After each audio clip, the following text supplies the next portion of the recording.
In today's video, I'm going to teach you how to select multiple slides in Google Slides using the latest 2025 interface.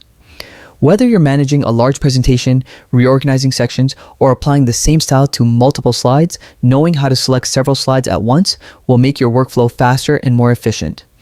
Begin by opening your preferred web browser and navigating to Google Slides at slides.google.com.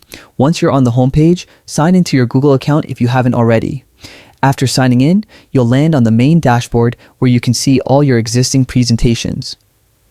From here, click Blank Presentation to start fresh or open an existing project from your recent files list. Once your presentation is open, take a look at the left sidebar. This is the slide navigation panel where all your slides are displayed in order. To select multiple slides, start by clicking on the first one you want to choose. If you're using Windows, hold down the Control key. On a Mac, hold down the Command key. While holding the key, click on additional slides you want to include in your selection. If your slides are consecutive, there's an easier method. Click on the first slide, hold down the Shift key, and then click the last slide you want to include.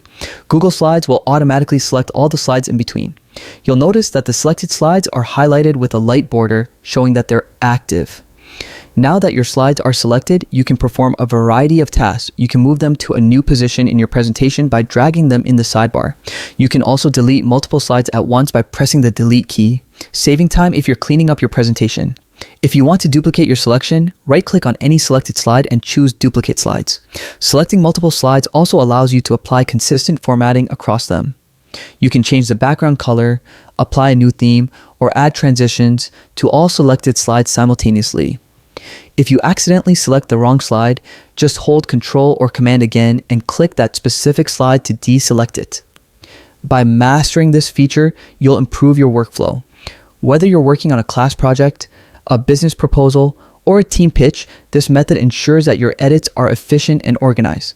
And that's it. You've now learned how to select multiple slides in Google Slides like a pro. This feature helps you stay productive and manage your slides effortlessly. Happy presenting.